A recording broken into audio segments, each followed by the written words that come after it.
revolution is no doubt plagued by the online world. Our once less interconnected life has been innovated by the internet into an improved and promoted quality of living. From online mails to information on our fingertips, the internet is indeed one of humanity's greatest milestones and achievements.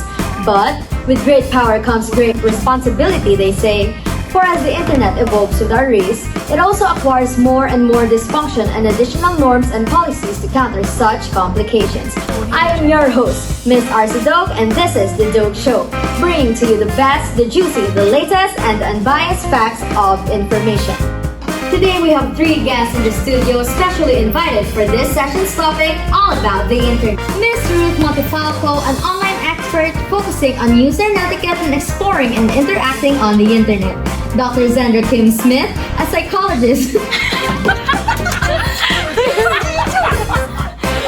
Miss Ruth Montefalco, an online expert focusing on user etiquette when exploring and interacting on the internet.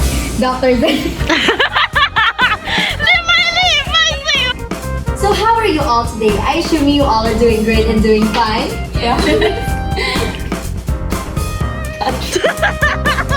I'm so glad that all of you had accepted our invitation for today's Dogue Show session and join us for this very important discussion pertaining on the importance of online etiquette.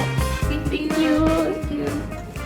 Ms. Montefalco, let's start with you. You have been working in the field for almost 7 years in the field of online safety.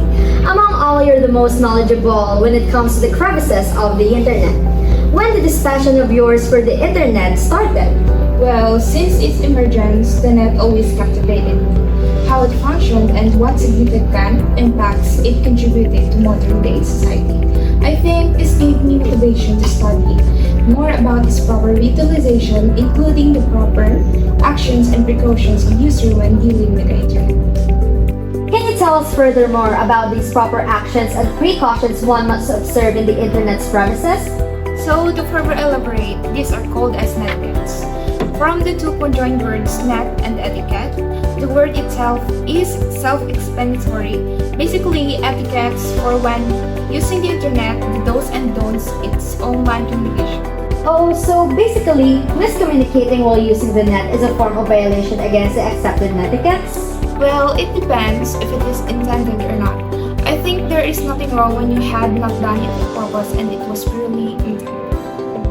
Ms. Montefalco, can you cite for us what are some netiquettes that users need to take into consideration when surfing the internet? The bottom line of these rules for browsing the internet is generally respect. Respecting every aspect of every user, their privacy, their opinion, and preferences. Indeed, as I have noticed myself, online feuds are fueled by disrespect to other people. Yeah, in essence, there is no significant difference between online and in-person arguments. The concept of fighting fire with fire is still the same, virtually and physically. What rules and standards you adhere to in real life still applies on the internet. Number 1 is remember the human on the other side of the communication. Second is know where you are in cyberspace. Third is share expert knowledge. Additionally and lastly, do not abuse your power and internet.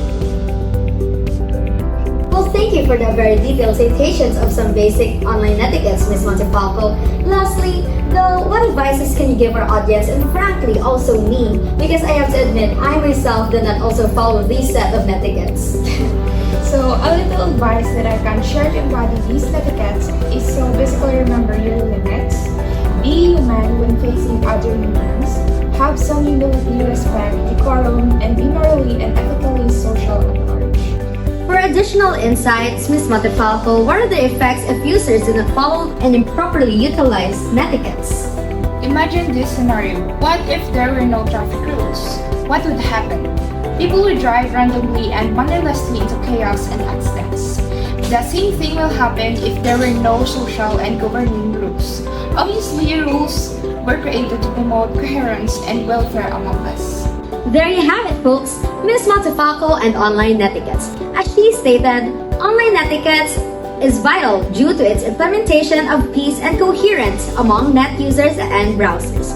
One must have proper decorum and awareness of the virtual world in order to embody such standard rules. Nonetheless, one may ask what consequences emerge when one does not follow and adhere instead to improper netiquette uses. oppression, offense, perhaps cyberbullying.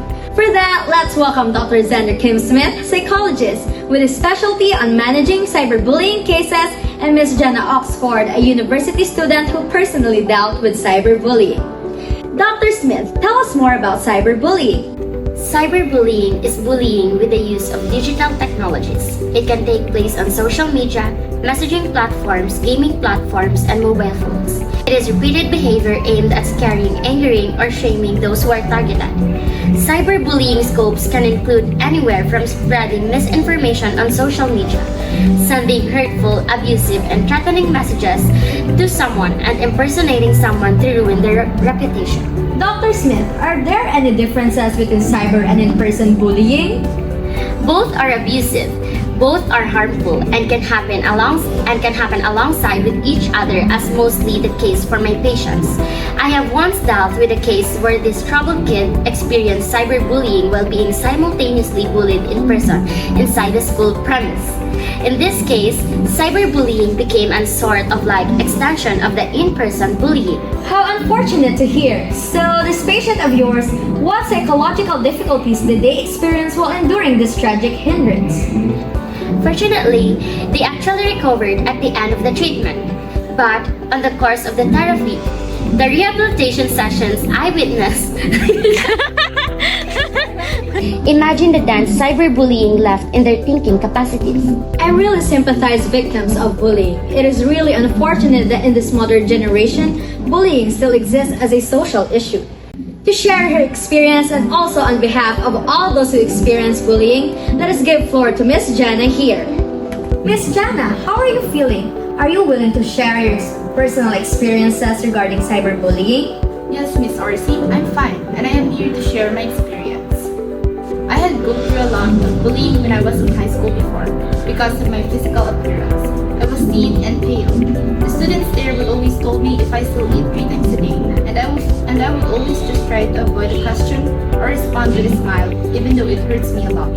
The words that they are throwing was the reason why I became cautious about the way I dress, because I would always try to look at the outfit before putting it on if I looked more thinner. I became insecure, and I always tend to compare myself with others.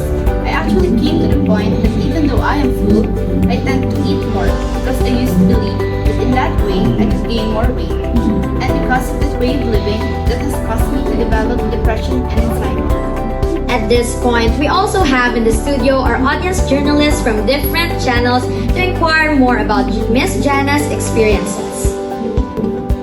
Good morning, Miss Jana. My question for you is, what can you say to those people who still choose to bully others despite knowing its effects? Well, I do not know about their personal actions anymore, but let us be reminded that bullying is destructive and dangerous action toward others on the long run. Our treatment and reaction towards these netiquettes reflect who we really are inside. Without embodying this set of online rules, our actions may cause harm to other users of the net. Probably and predictably, this may lead to cyberbullying. To our valued guests, Ms. Rachel Ruth Montefalco, Dr. Xander Kim Smith, and Ms. Jenna Oxford, our audience journalists, and especially our viewers for this session. This is the show that brings you the best, the juicy, the latest, and unbiased facts of the current. I am your host, Miss RC Dope, and this is The Dope Show.